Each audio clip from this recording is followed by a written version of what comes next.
And welcome to the Ready by 5 RFP Millage pre-conference. Some of you have done this before, some of you haven't. So if you have any questions, I will direct you to put them in the chat here in a little bit. Give me just a second. I'm going to switch screens over here and pull down stuff. And I'll get everyone introduced. Heather, do you want to go first? Sure. Good morning, everybody. Heather Boswell, and I am the Vice President of Community Investment. And I'll hand it over to Kati. Hi, everybody. This is Kathy Cortez. I am Vice President of Finance for First Steps Kent.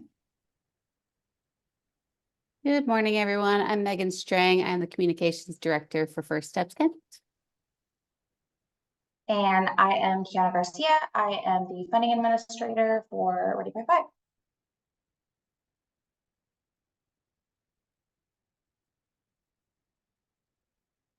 A little bit about the Ready by 5 millage. On November 6, 2018, Kent County voters approved the Ready by 5 early childhood millage for 0.25 mils over a 6-year period to provide dedicated and sustainable funding for programs that improve the health, school readiness, and well-being of expecting parents and children birth through age 5.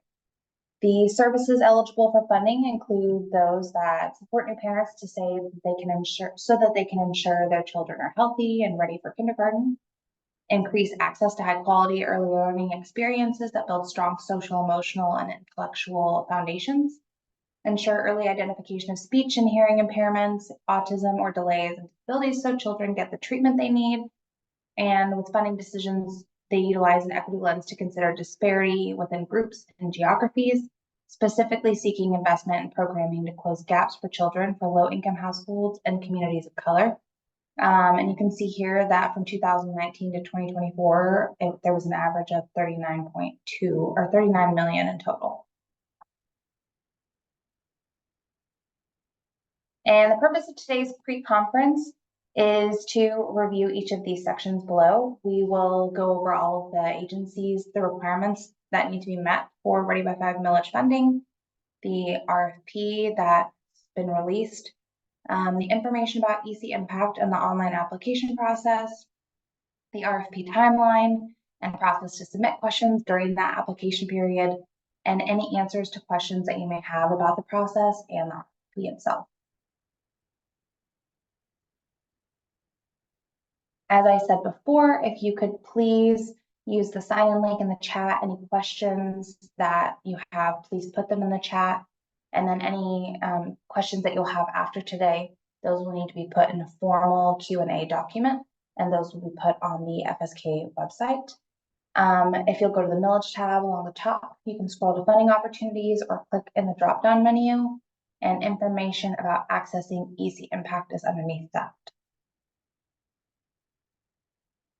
And I'll pass the buck over to Heather.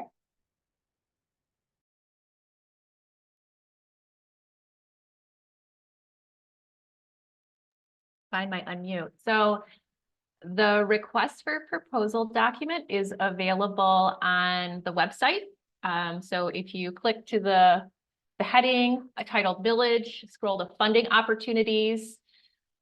This document is it has all of the details. So today we're going to highlight a few of them and walk through kind of a summary of the document.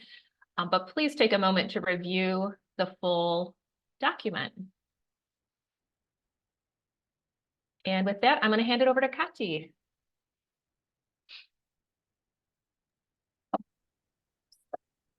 So the contract period will begin on October 1st, 2024 and ends on September 30th, 2025.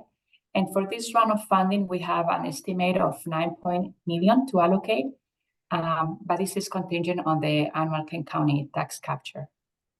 So all services will be paid on a reimbursement payment structure, and that may vary by service and program category. And you can see section 1 of the RFP for additional details. So agencies must meet the financial requirements to be considering for funding. The proposing agency's financial audit shows the organization to be in good financial status. demonstrates adequate funding to cover program costs and plans to pursue additional sources of funding in addition to the Ready by 5 millage funds. Also, proposing agency clearly explain how current funding will not be supplanted by Ready by 5 millage funds. And for agencies previously funded, the program has demonstrated a history of success and spending and has been on track in program outcomes defined in the contract they are made. And of course, the submitted proposal is complete. So other things to consider, millage funds will not supplant existing private foundation or other philanthropic funds, as well as state, local, or federal funds already used by the program agency and which are supporting services. And the proposing agency agrees to seek other sources of funding in addition to Ready by 5 millage funding, like grants, state, local, and federal fund, donation, cost sharing if applicable to program. And you can see the service provider manual for full details. So next, this is the budget request specifications. As agencies prepare a budget request, please consider the following. Costs included must be specific to supporting the proposed program. This means that budgets may include costs that can be identified specifically with a program and therefore are charged to that program. The request for funding may include necessary direct, indirect, and administrative costs, so funds should not be utilized to fill general gaps within the organizational budget that are unrelated or disproportionate to programming costs. Also, cost estimates should be based on the actual time for individuals that is necessary to implement the program, and agencies should be able to provide a calculation for each line item included in the budget. So with that, Heather will go through the program requirements.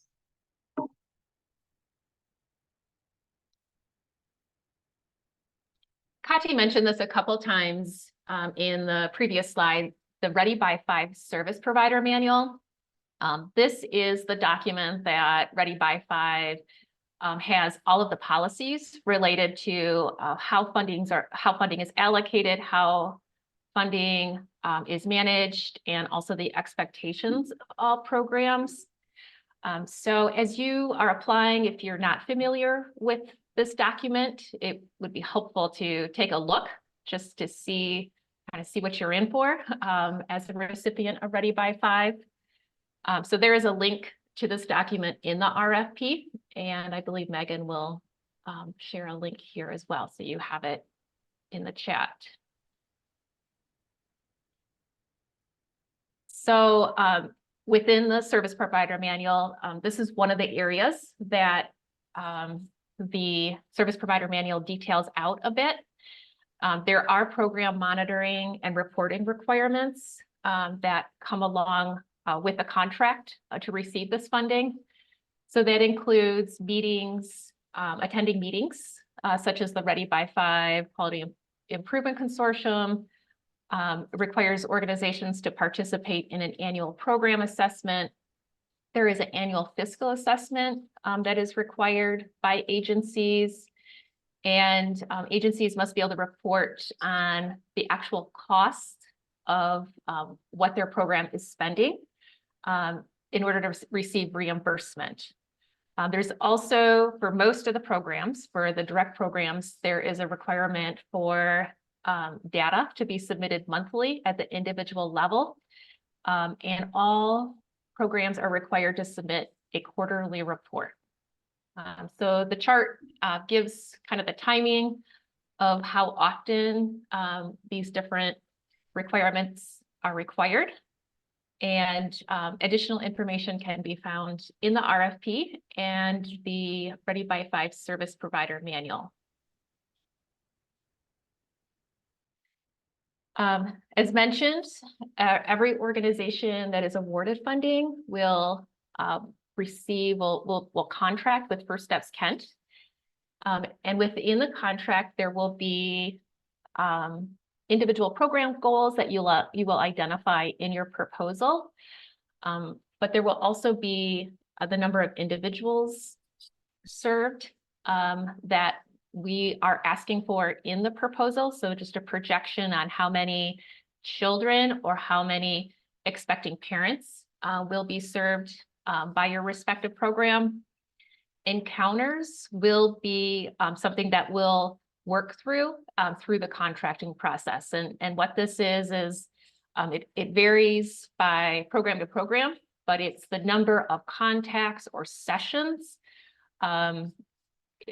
as far as how your program does services that will happen through the contract period.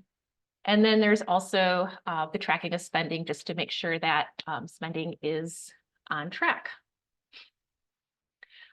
So this is for direct services, and we'll show you kind of how to figure out the distinction between direct and indirect services. So if you are applying under one of the RFPs for indirect services, this slide does not pertain to you.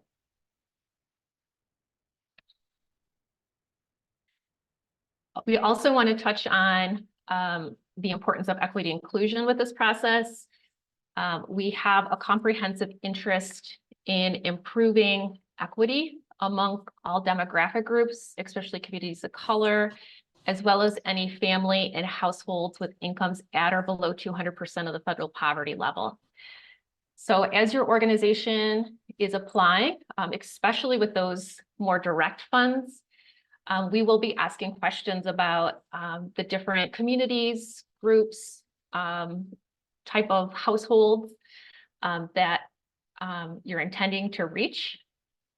There is also in part 4 of section 1, there are some maps that kind of detail out how we're defining the different geographic regions in the county, as well as more information about what we're looking for in this area.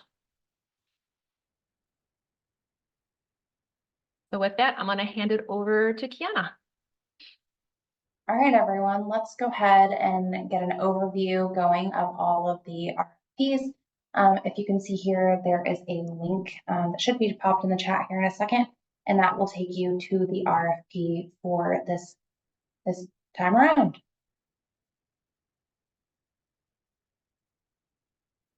The RFP opportunities are separated into 8 funding opportunities.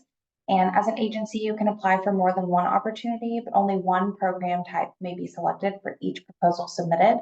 We've got direct program types and indirect program types. If you look at that first column beside those program types, you've got 1 through 8. The service types that are being funded are outreach and navigation services, outreach and navigation to early care, healthy development services, parent education and support services, early learning services, parent education support language services, healthy development infant health, and healthy development training. And you can see here the other program types alongside. Outreach and navigation services, coordinated outreach, screening, and navigation. I'm going to remind everyone, if you have questions, go ahead and pop them into the chat, because these are pretty detailed, but you are able to ask questions as we go, but there's going to be quite a few of them. So outreach and navigation services, coordinated outreach, screening, and navigation. The Ready by 5 outreach and navigation services is a multi-agency coordinated strategy to reach and engage families. And any programs applying under this RFP will have a broad reach across Kent County and may be accessed by any family with young child who resides in Kent County.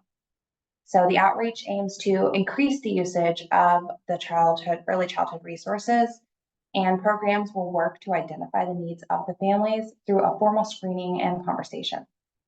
Navigation is going to offer connection, going to address barriers to access and utilization of the services, information, and resources.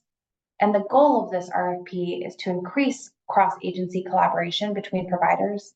So programs have to define 4 components in that model: coordination, outreach, screening, and navigation, which are all of the bullet points that were just highlighted. And if you don't meet any of the 4 requirements, don't apply under this specific RFP service. Just a side note. Outreach and navigation to early care. The early education link will develop enhanced infrastructure that's going to provide up-to-date information about current childcare openings available in Kent County. And staff will provide outreach, support, and technical assistance to stakeholders accessing the online system. For any families who are looking for childcare, providers with available openings, and community partners providing navigation services to family.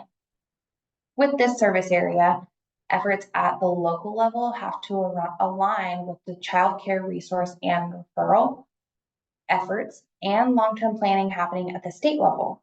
So as technology is developed, regular communication with the Early Childhood Investment Corporation and Michigan's Department of Lifelong Education Advancement and Potential, or MyLEAP as everyone knows it, programming will align with the Ready by 5 Outreach and Navigation Network, and one provider will be selected. Healthy Development Services. These provide programming to expectant parents and children through age 5. They demonstrate success with supporting positive health behaviors and drives better health and developmental outcomes for children ages birth through 5 years, as well as expectant parents.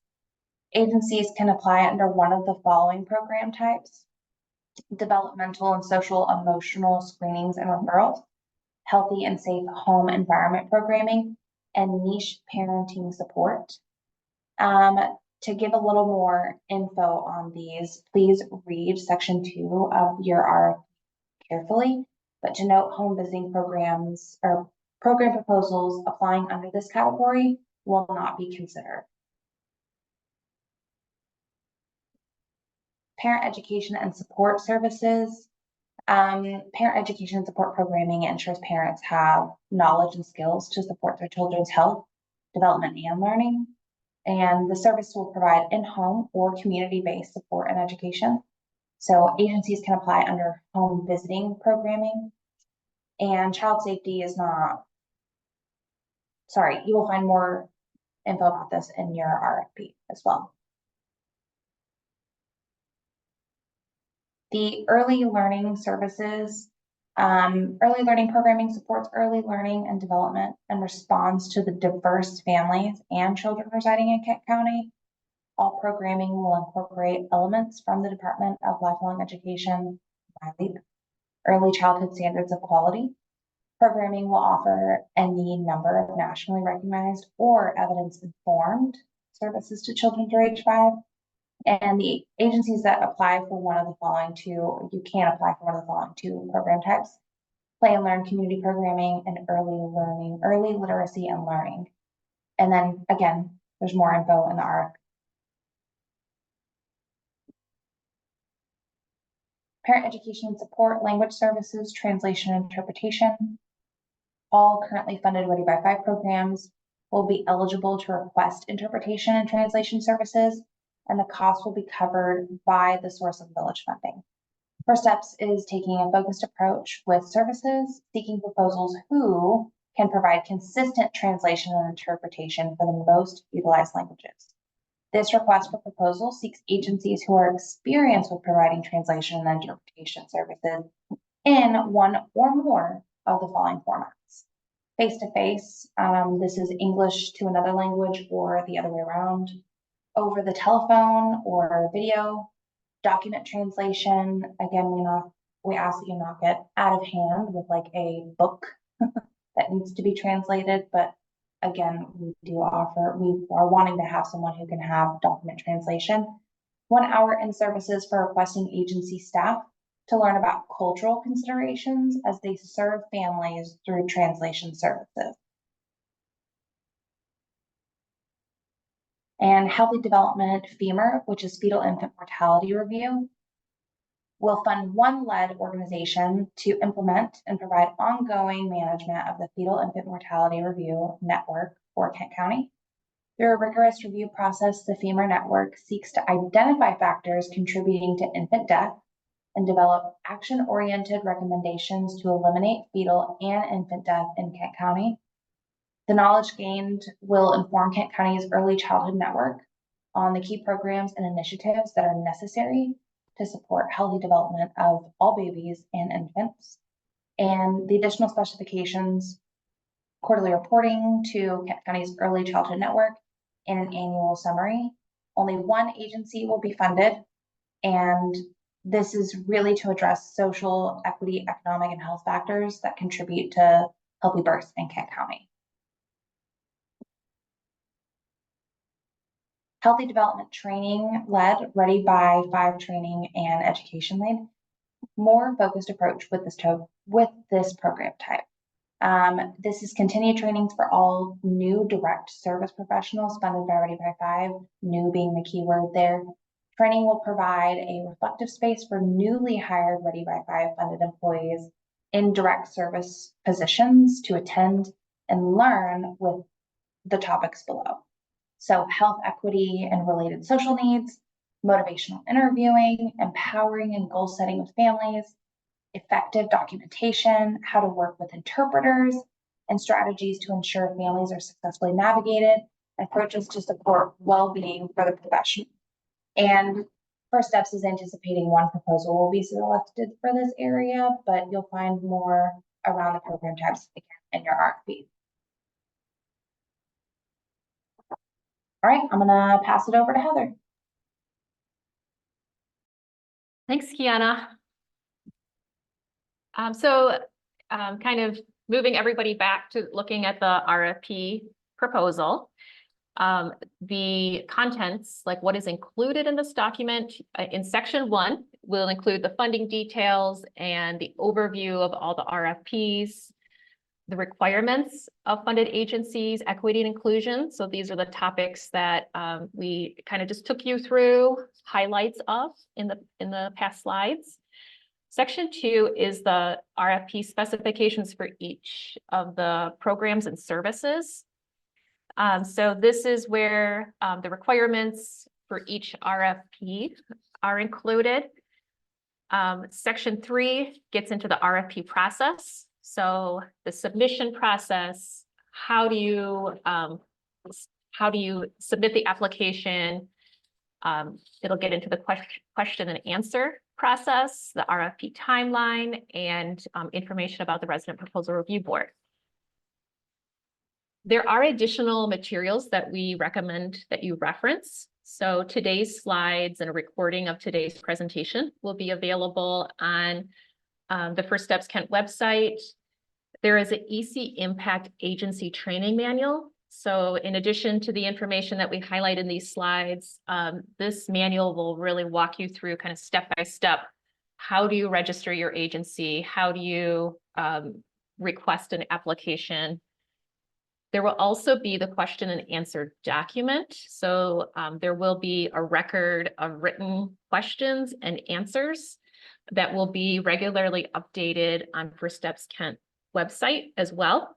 So please make sure that you're looking for that document. There might be information that'll help clarify some of the RFPs or even updates to the RFP that may be helpful or impact how you decide to complete your application. So just to give some information about the application process, again, the application is online. It's on EC Impact is the system that we use. If you have submitted an application previously, you will continue to use the same agency login. If you are a new agency, you'll have to register on EC Impact. And again, this manual will take you through the steps to do that. Something else we also want to note, so you will register your agency and then you will request the application under the RFPs that you want to request. And it will take a little bit of time for our team to approve those. We just want to make sure that organizations are getting the right application. So just a heads up, as you're going through that process, you're collecting or you're clicking the link to request the application, requesting the application. We will really try to turn those around as quickly as possible, but there is a possibility that there could be a couple days delay. So just be aware of that as far as the timing of when you start the application, and also just know that if it isn't showing up right away, it's not anything you're doing. It's just part of the process. Also, just want to note, if your organization is submitting multiple proposals, you will submit everything at one time. So EC Impact will prompt you if there are situations where maybe there's a form missing or a field missing.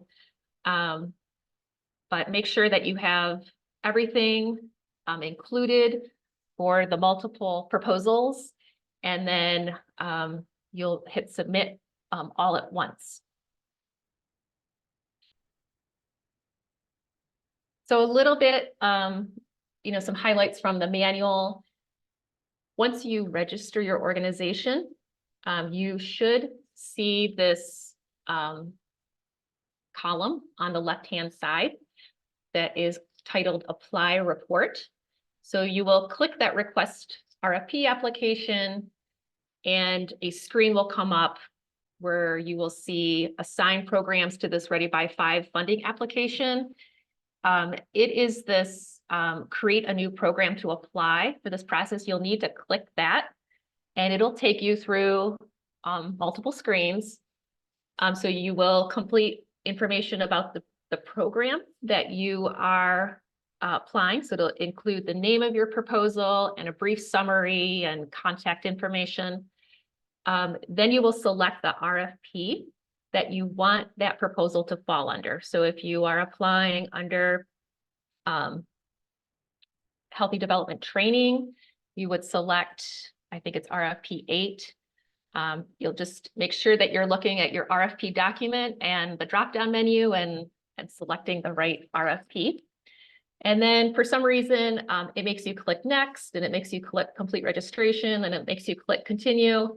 But once you get through all those steps, ultimately you will be taken back to the screen, and you will see the name of your program, and you'll see the word pending next to it.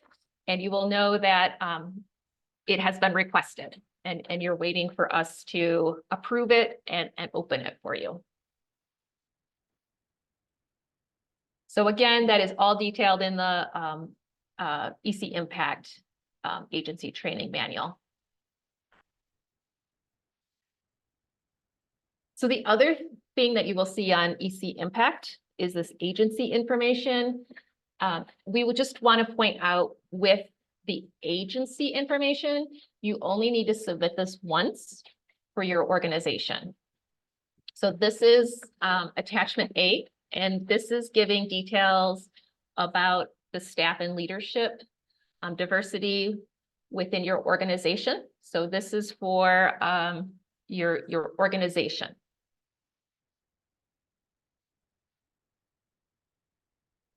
The other, what we call forms, there's links to different sections.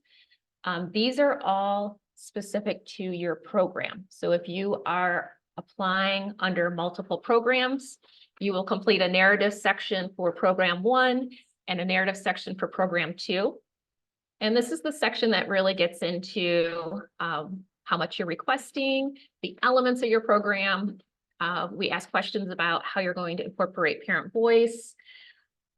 Depending on which RFP you're applying for, the questions will be different. So as you are answering questions in one proposal, you might find that there's different questions if you're applying under a second program.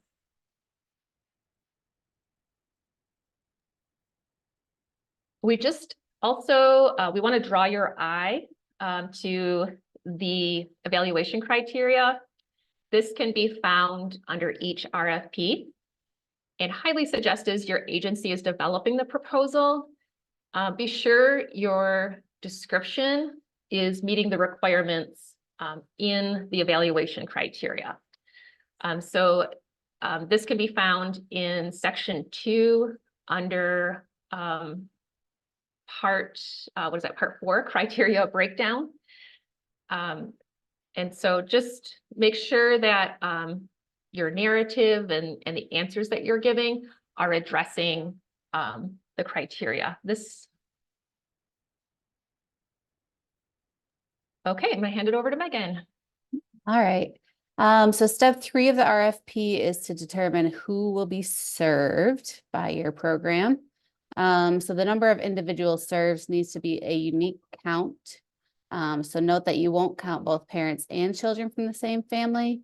Program counts will include either a child or expected parent, but not both.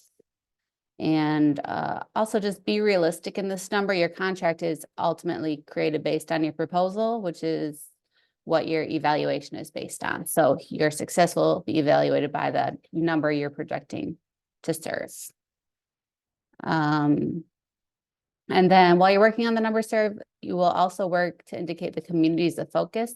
So geography, where in the county, where are you going to outreach? The age of the child, race, ethnicity, and the household income. So you enter the numbers as a % of the individual served for each line, and then the total should be 100%. The proposed narrative, there's an area for a proposed service narrative, and this is the opportunity to go into more detail about how the program will specifically reach and engage each of these audiences.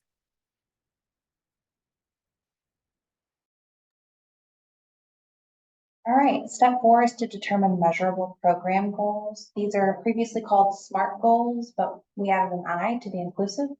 So it's SMART goals. Program specific SMART goals.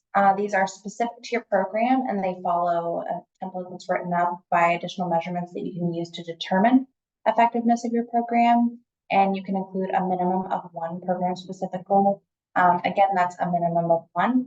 If you could add more, that's great, but 1 is required.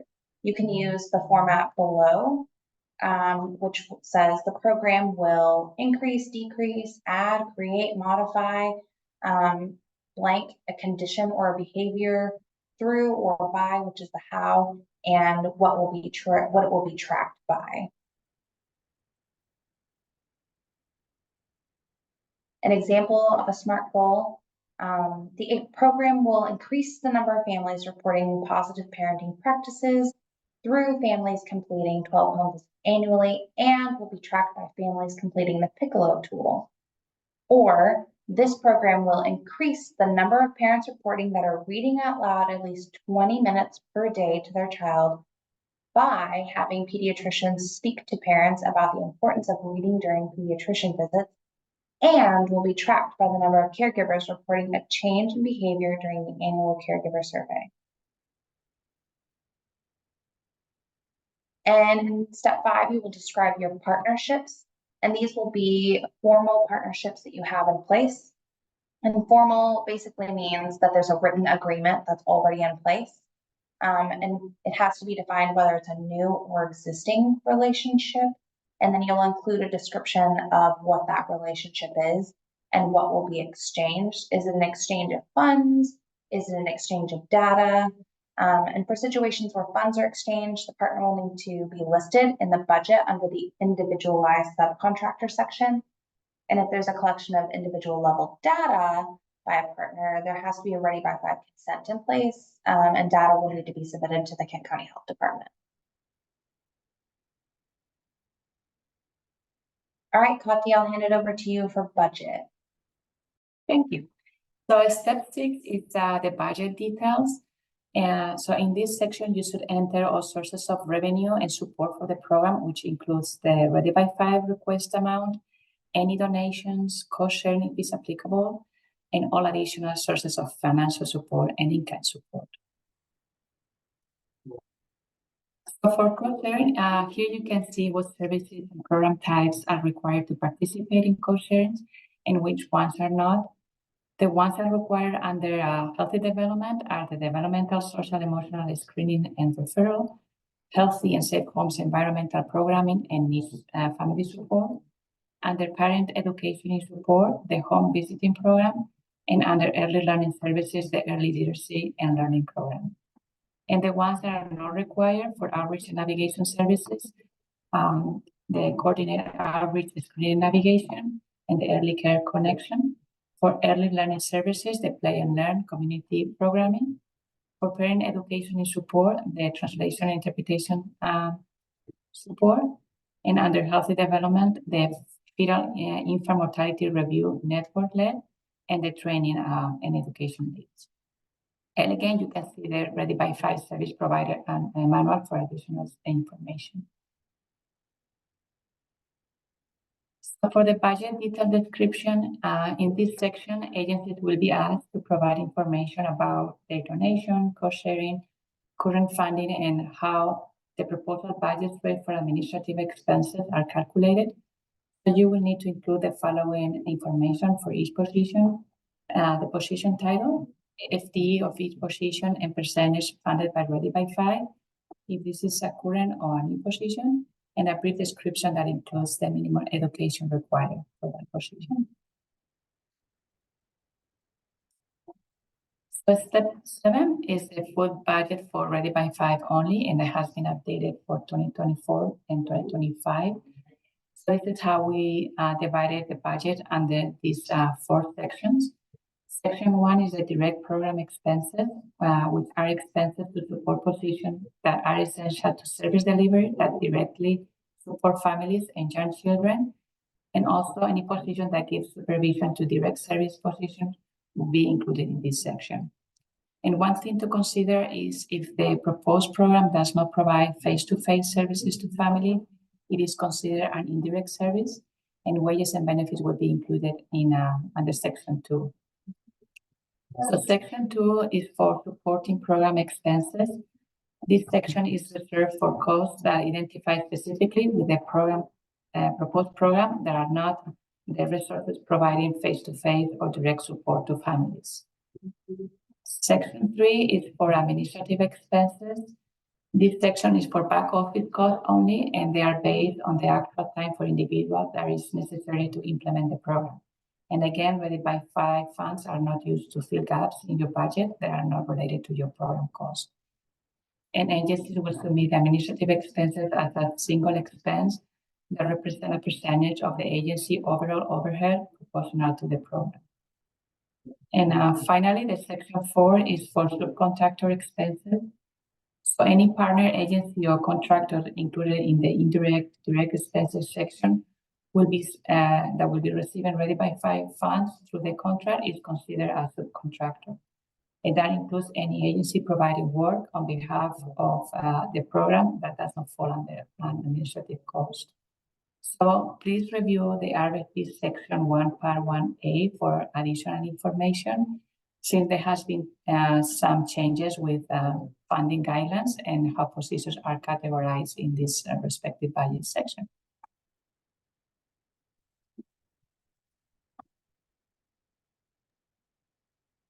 Thanks, Kati. And with that, step 8 is the certifications and attachments. And what this looks like, this takes you through more language that discusses the requirements in agreements.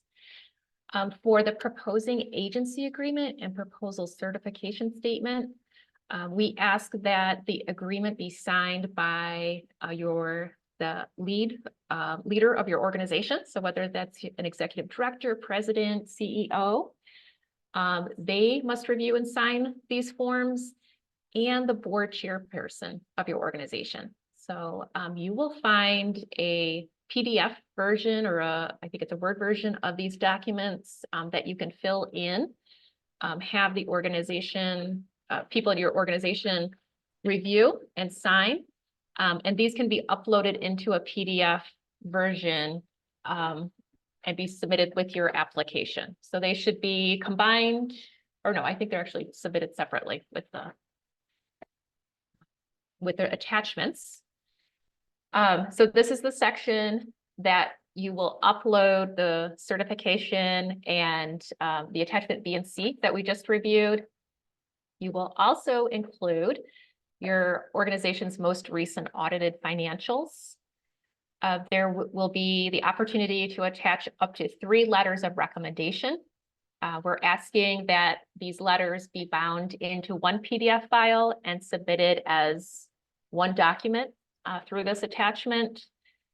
You may include your agency annual report. If you would like to do that, that's optional. And there is an option to include the full budget. We realize that there are many organizations that are applying that have multiple funding sources. And sometimes it helps clarify the budget narrative and other pieces if there's a complete budget that can be compared. So that's optional. And there's a spot for you to include that if that would be helpful. And you're getting close to the end here. So it's checking for accuracy and then clicking submit. A couple things as you are going through that final process with the budget form. Again, Kati had mentioned you only want to provide expenses for the Ready by 5 funding request. With staff positions, so the positions described in the budget narrative should be itemized in the budget expense. So for every position that is included in the budget narrative, there should be a line item. It allows you to itemize in the budget. So we should see the position in the narrative and then how much it costs in the budget expense section. And the same with partnerships, specifically with those where there's funds being exchanged. If there are funds being exchanged with a partner, those should be itemized by partner in the budget expense section. And so with that, you hit submit and congratulations, you will have completed the process. The other thing included in the slide deck, we gave a list of the different forms that you'll see up here for each application. So the required forms are a little bit different for each RFP, as we mentioned. Also want to mention there are these green question marks, and we tried to put like helpful hints or helpful tips or additional context as you're completing the application. If you're seeing those green question marks, if you hover over them, you'll see a pop-up box. So just kind of know that those are out there.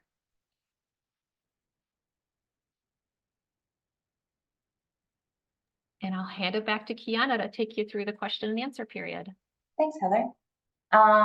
Any of those questions and answers that you guys have after today's meeting, please submit those in writing by May 14th, 2024 at 5 p.m. That's the deadline.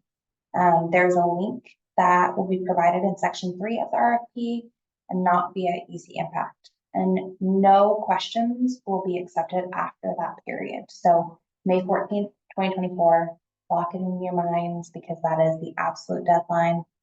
Any technical questions that are related to EC Impact specifically will be accepted by email. And First Steps Kent will provide all answers to those questions and amendments to the RFP no later than May 17th on the FSK website. And note, it's the respondent's sole responsibility to monitor all inquiries, including those submitted by other agencies and published by First Steps Kent, to properly prepare proposals for submission. And you can see section 3 of the RFP for all of the full details of that. And any EC Impact technical questions, like I said in our previous slide, you can reach out to the First Steps Kent staff using the Ready by 5 Kent at firststepskent.org email.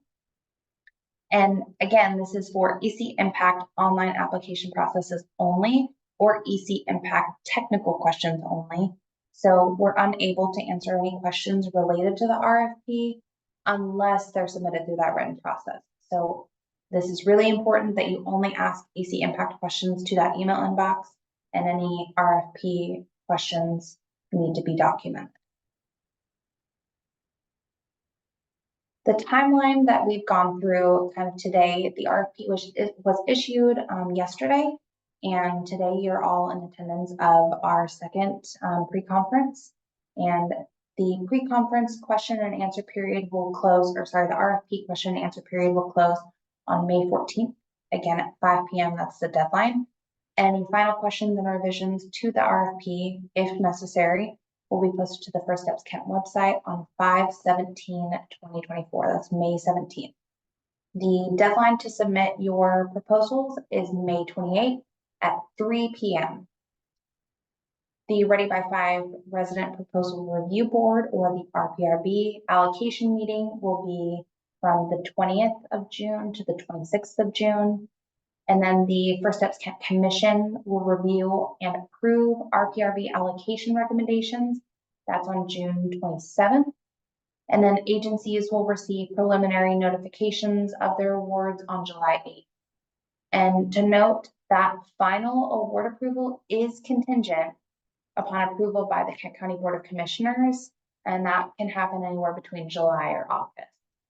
So we'll stay here for a second so that you guys can write down any dates or anything, but please note that question and answer timeline and then that proposal timeline. Those are really important deadlines to note.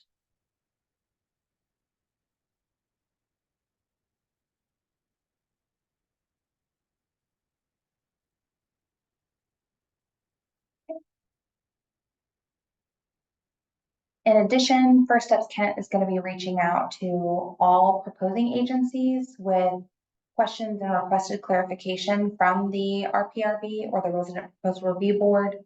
And agencies submitting a proposal should anticipate that they will receive emails requiring urgent responses as the RPRB meets during that June 20 through 26 period.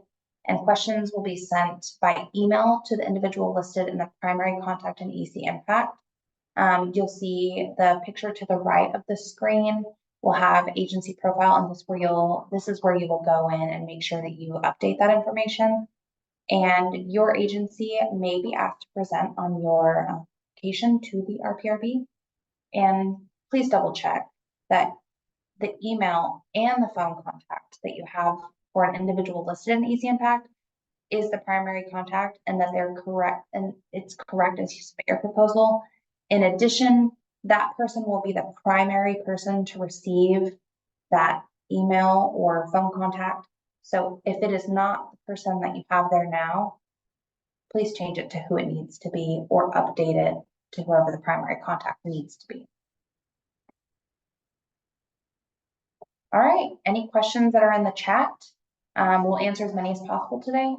And if you don't have any answers that we have given to you completely, or we maybe didn't get to answer your question, we'll please put those in the Q&A document that will be available on the First Steps website. And after this Q&A session ends, that process will be a formal process of documentation. So any questions you have, please put them in the chat and we will get to them. I can start with one, Heather. There is a question that the RFP dropdown isn't necessarily working. Is that mine, Kiana? This is Tara. You can skip that. Yes. Skip me, figured it out. Okay. All set. Thanks, Tara. Tara, where is it not working? It's not you, it's me, Heather. Oh, okay. I was not working. Okay. I figured it out though, because your directions were so good. Thank you. Thank you for testing those directions. Good to hear. Of course.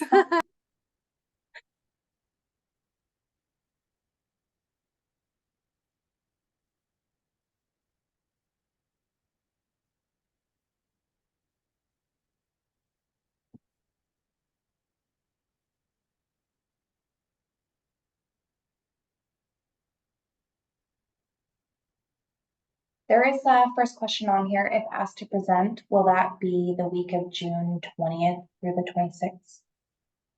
Yes, yes. It'll be one of those dates. Are child safety applications being accepted? No.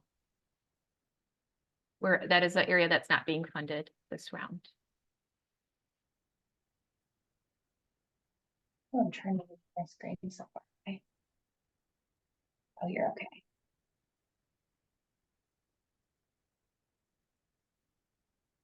Someone wants to know what the total amount for the last round of funding was.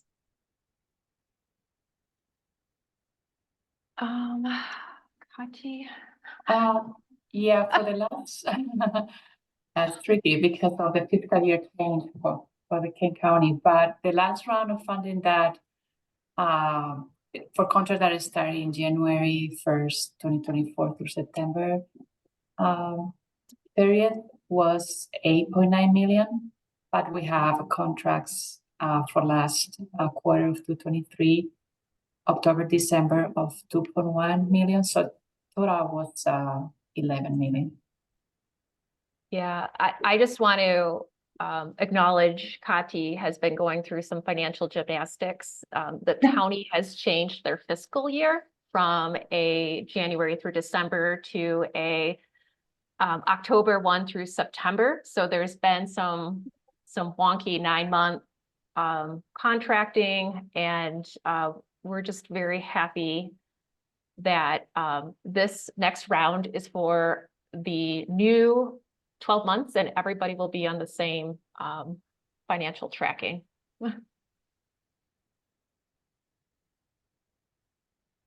The other question was, are there any staffing areas that aren't allowed? For example, the last round, there were funds that couldn't be used to pay for executive director staffing time. All of that is detailed in the funding guidelines. So that should be more clear as you are filling out your proposal. If it's still not clear, please do submit questions. We're happy to continue to clarify things.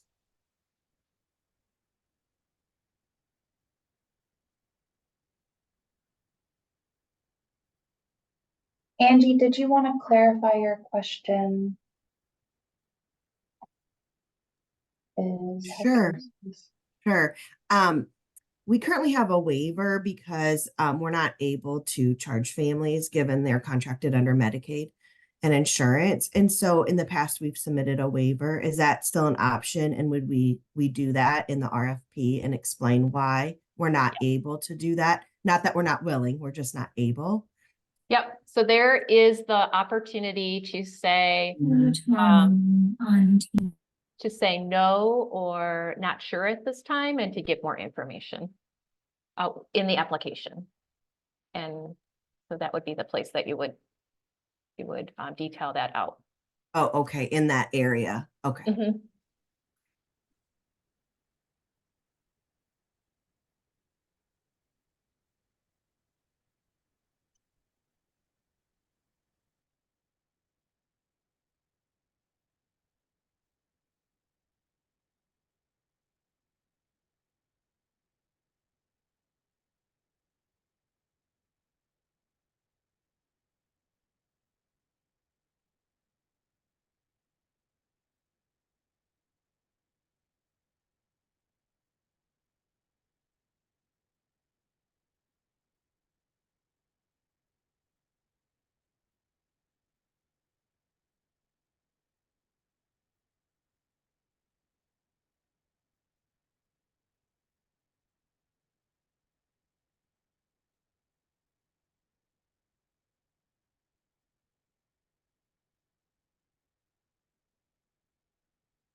We'll give people like another 5 minutes. I know you're probably looking through materials and processing.